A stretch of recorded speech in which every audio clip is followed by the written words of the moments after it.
लापता धनखड़ जी, इन्होंने ये कहा कि धनखड़ जी ने खुद ब खुद इस्तीफ़ा दिया था और उनका स्वास्थ्य ठीक नहीं था और उन्होंने खुद चिट्ठी में लिखा कि मेरा स्वास्थ्य ठीक नहीं है, इसलिए मैंने इस्तीफ़ा दिया है। जहाँ भी आपने धनखड़ जी को रखा है उसकी जानकारी जनता को मिलनी चाहिए, यह आपका कर्तव्य है। क्यों कर्तव्य है? क्योंकि वो आपकी सरकार में वाइस प्रेसिडेंट थे। आपकी आवाज को सुनने आ रही है प्रभात खबर इलेक्शन एक्सप्रेस। देखते रहिए प्रभात खबर इलेक्शन एक्सप्रेस। अभी हाल ही में मैं गृह मंत्री जी का एक बयान सुन रहा था, एक चैनल में उन्होंने कुछ ऐसी बातें कही जिससे मुझे बहुत ताज्जुब हुआ, क्योंकि जो कॉन्स्टिट्यूशन अमेंडमेंट बिल 111 और 113 अभी हाल ही में पार्लियामेंट में पेश हुआ, उसके बारे में उन्होंने कुछ कहा और उन्होंने कहा कि हम तो नैतिकता के आधार पे इसको लाए हैं और हम चाहते हैं कि जो ऐसे क्रिमिनल लोग हैं, आरोपी लोग हैं, जिनके खिलाफ एफआईआर दर्ज होती है और ऐसे अपराध के लिए दर्ज होती है जहां सज़ा 5 साल से ज़्यादा हो, तो निश्चित रूप से उनको अगर 30 दिन में हिरासत में रखेंगे तो 31 दिन में उनको इस्तीफ़ा देना पड़ेगा और नैतिकता के आधार पे हम ये कानून लाए हैं, ये उन्होंने कहा। मुझे बड़ा ताज्जुब हुआ, क्योंकि नैतिकता के आधार पे तो उन्होंने कई सरकारें गिलाई हैं। नैतिकता के आधार पे कई मंत्री जो पहले जिनके खिलाफ ये आरोप लगाते थे कि करोड़ों रुपए का उन्होंने धांधलेबाजी की है, वो अभी मंत्री हैं। नैतिकता के आधार पे जो कांग्रेस में थे, जिनके ऊपर आरोप थे, वो आज यहाँ बैठे हुए हैं। एनसीपी के लोगों के जिनके आरोप थे, वो यहाँ बैठे हुए हैं। तो मुझे तो बड़ा आश्चर्य होता है जब गृह मंत्री जी नैतिकता की बात करते हैं। चलिए जी, छोड़िए, तो अलग बात है। उन्होंने एक और बात कही कि अगर आपके खिलाफ कोई एविडेंस नहीं है तो निश्चित रूप से आपको तुरंत, जब आप जाओगे कोर्ट में, तो तुरंत 30 दिन के अंदर वो आपको रिहा कर देगी, बेल दे देगी। तो उसमें दिक्कत क्या है? अब मैंने पिछले कई मंत्रियों के जिनको हिरासत में लिया गया, अरेस्ट किया गया, मैं आपको कुछ आंकड़े देना चाहता हूँ। मैं 2014 की बात कर रहा हूँ और ये अमित शाह जी को मालूम होगा ज़रूर, क्योंकि उनको सब जानकारी रहती है, कौन कहाँ जाने वाला है, कौन कहाँ जा रहा है, कौन जहाँ जाने वाला होगा, ये सब उनको जानकारी रहती है। तो आप देखिए, ये देखिए आप, जितेंद्र तोमर, ये एक जेल रहे 1 साल 5 महीना 2015 में, हाँ 2015 में, और आज हो गया 2025, 10 साल हो गए, अभी अंडर ट्रायल है। ये ट्रायल अभी ख़त्म नहीं हुआ और पता नहीं कितने और साल लगेंगे। फिर आइए मदन मित्रा, टीएमसी, 1 साल 9 महीने 2014 में गिरफ्तार हुए थे, अरेस्ट हुए थे, और बेल इनको 2016 में मिली और आप हो गए 11 साल बाद ट्रायल हो रहा है। फिर आइए आप नवाब मलिक, एनसीपी, 18 महीने, ये हुआ, इनका अरेस्ट हुआ फरवरी 2022 को, जुलाई 2023 में बेल मिली, अंडर ट्रायल हैं। फिर आइए आप सत्येंद्र जैन, ये रहे 18 महीने अंदर, अरेस्ट हुए 2022 में, बेल मिली 2024, और अभी क्लोजर रिपोर्ट फाइल हुआ है। सीबीआई ने क्लोजर रिपोर्ट फाइल किया है कि कोई केस नहीं है इनके खिलाफ। तो ये बेचारे 18 महीने जेल में रहे, कोई केस इनका खिलाफ नहीं है, और अंडर ट्रायल कहते हैं, पीएमएलए में अंडर ट्रायल रहे। सत्येंद्र जैन वो मैंने बात कर दी। अब पार्था चैटर्जी टीएमसी 3 साल जेल में रहे। 2022 में अरेस्ट हुए, अगस्त 2025 में बेल मिली और अंडर ट्रायल। फिर आइए मनीष सिसोदिया साहब, डिप्टी चीफ मिनिस्टर, 17 महीने जेल में रहे पीएमएलए के अंदर, फरवरी 2023 में, अभी अंडर ट्रायल। फिर आइए आप सेंथिल बालाजी, 15 महीने वो भी जेल में रहे, जून 2023 में, 15 महीने के बाद बेल मिली, अंडर ट्रायल।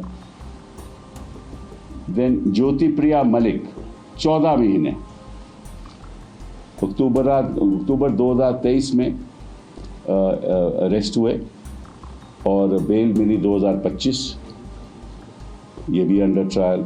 हेमंत सोरेन 5 महीने जेल में रहे, केजरीवाल 6 महीने जेल में रहे, आलमगिरी आलम कांग्रेस 15 महीने जेल में रहे, अनिल देशमुख 14 महीने जेल में रहे, फरहाद हकीम 11 दिन रहे। ये तो ताज्जुब की बात है। फिर बाकी लोग, मैं उनकी भी आपको उनका ब्यौरा देना चाहता हूँ। ये चिदम्बरम साहब 106 दिन जेल में रहे, और ये बात है 2016 की। अब क्या हो गया, 9 साल हो गए, कुछ कार्रवाई हुई? कोई कार्रवाई नहीं। फिर शिव कुमार, डीके शिव कुमार 50 दिन जेल में, पीएमएलए क्वॉश हो गया। संजय राउत 100 दिन जेल में। तो ये तो जानकारी गृह मंत्री जी को है, तो ऐसा लगता है कि वो भूल चुके हैं। जेल जाना उनको याद रहता है, जब बाहर आ जाते हैं तो भूल जाते हैं कि कितने दिन रहे थे। कहते हैं कि 30 दिन में बेल मिल जाएगी आपको। मैं कोई पर्सनल बात नहीं करना चाहता, उसको छोड़ दीजिए, वो ज़रूरी भी नहीं है। लेकिन ये बड़ी ताज्जुब की बात है। उनको देखिए, उन्होंने एक नया कानून पास किया, BNS, उसमें वो भी भूल गए लगता है, उसका प्रावधान भी भूल गए कि उसमें लिखा है, पहले क्या होता था कि 15 दिन पुलिस कस्टडी में कोई भी अगर इन्वेस्टिगेट कर रहा हो तो 15 दिन की पुलिस कस्टडी हो सकती है। आज भी 15 दिन है, लेकिन पहले कानून में, कोड ऑफ क्रिमिनल प्रोसीजर में, पहले 15 दिन के बाद पुलिस कस्टडी नहीं हो सकती थी। BNS में अब क्या है कि ये कस्टडी, जो ये PMLA हो या CBI हो, तो वो 2 दिन की कस्टडी ले सकता है। कोर्ट में जाके बोले मुझे 2 दिन की कस्टडी चाहिए, बाकी मैं इन्वेस्टिगेट कर रहा हूँ। फिर 2 हफ्ते के बाद 3 दिन की कस्टडी और ले सकते हैं। ऐसे 90 दिन तक, 60 दिन या 90 दिन तक कस्टडी ले सकते हैं। तो अगर प्रोसिक्यूटिंग एजेंसी ही कस्टडी 60 और 90 दिन लेगी तो 3 दिन में बेल कहाँ से होगा? ये इनका अपना पास किया हुआ कानून है। अगर इनको अपनी कानून की जानकारी नहीं है, फिर में चैनल में जाकर बयान देते हैं ऐसे, तो मुझे लगता है कि ये देश को गुमराह कर रहे हैं, और वो भी नैतिकता के आधार पे। सब जानते हैं। अब तो देखिए, रियलिटी तो ये है कि हिंदुस्तान की जनता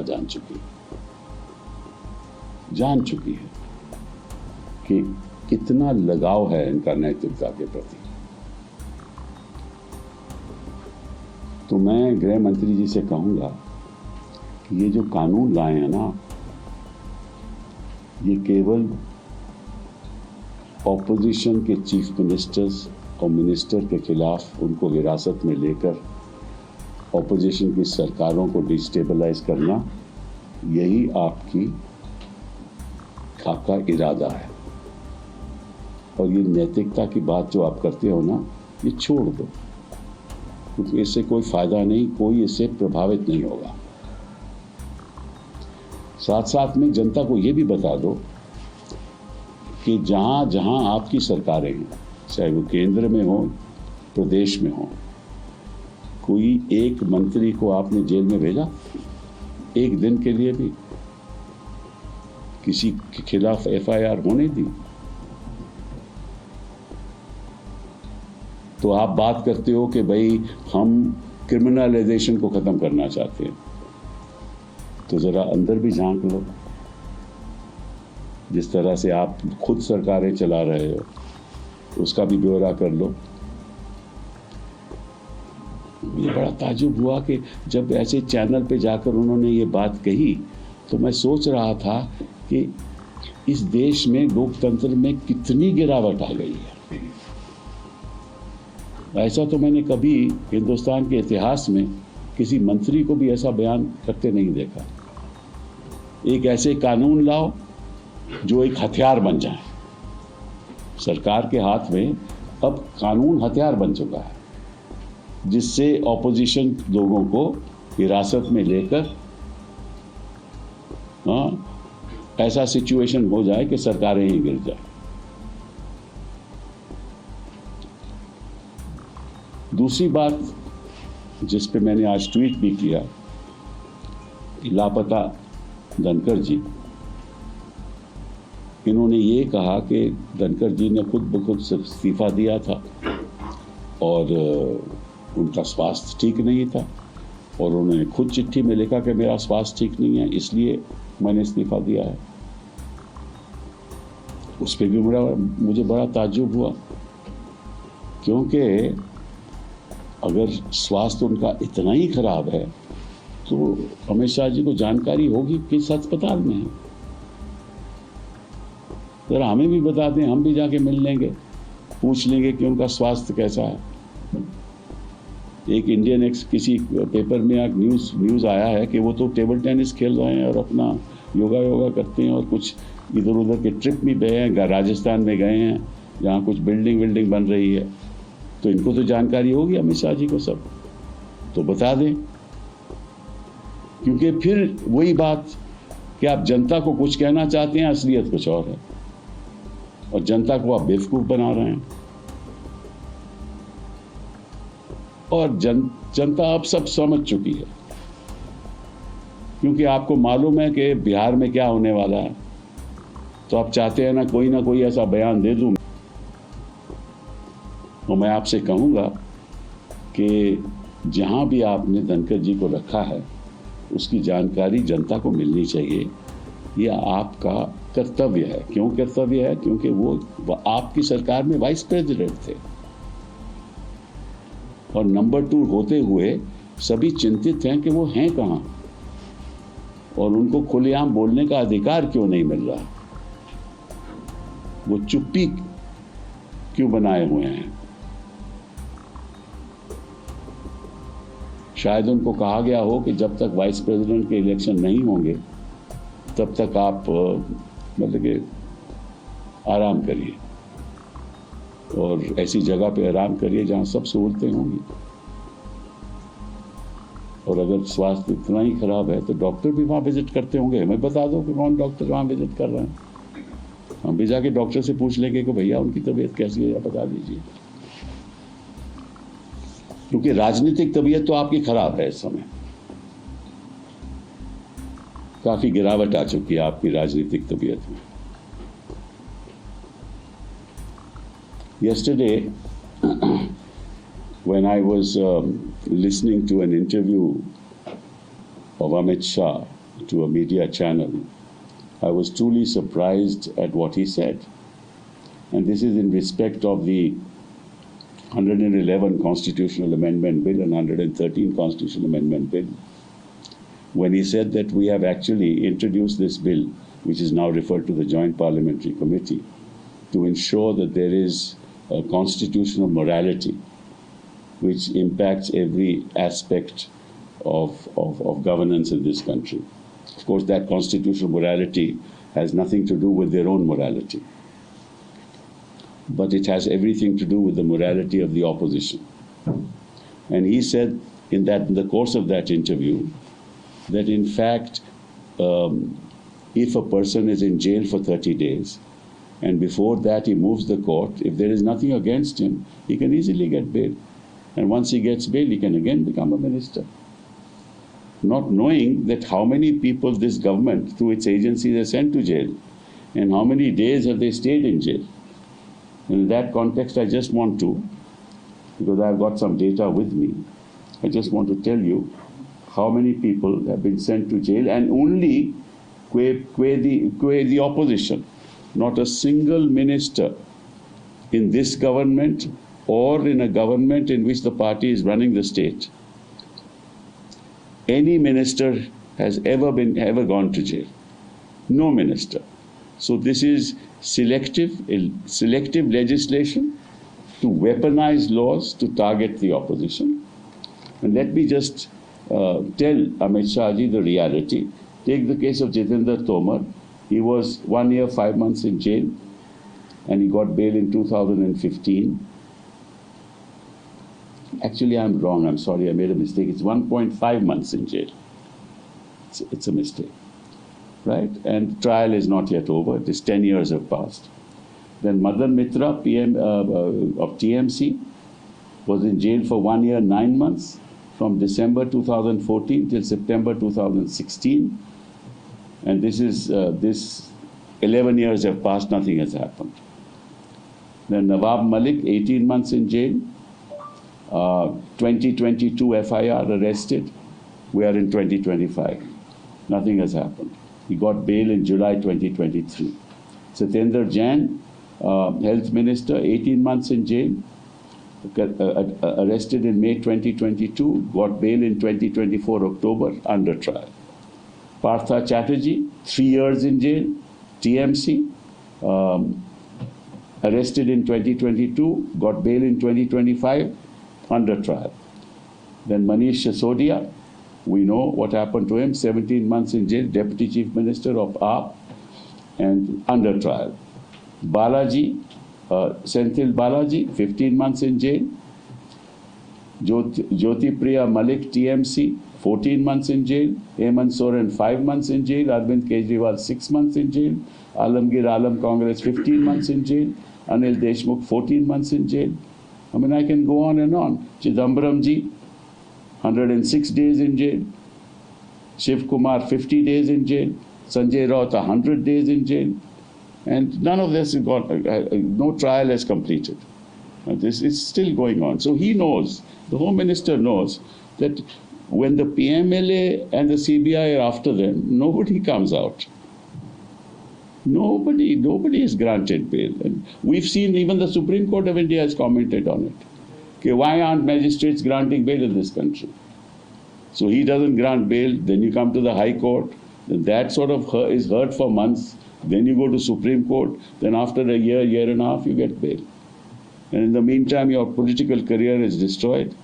The government is destabilized, which is the main reason for these laws. The whole purpose of these laws is to weaponize the laws for the purposes of destabilizing opposition parties in power. And even more surprising is for the Home Minister to say this in the context of the new law that has been introduced, that is the BNS, in terms of which the police custody, which under the CRPC could only be for the first 15 days after his arrest, now can continue to 60 or 90 days, depending on the nature of the offense. So the CBI or the ED can take custody for 2 days, for 1 week, 3 days for another 1 month, 4 days and another 2 months, and carry on for 60 days or 90 days. And he knows that. So he knows that under the new BNS, nobody will ever get bail in 30 days because the agency will say, we are investigating the offense. There was no question of granting bail. So he knows that. And yet, he has made a public statement that within 30 days you will get bail if you're innocent. In fact, I have seen in the past, people who are guilty are made innocent. And people who are innocent are convicted. It has happened in so many cases. We know that, you know that, even Amit Shah ji knows that.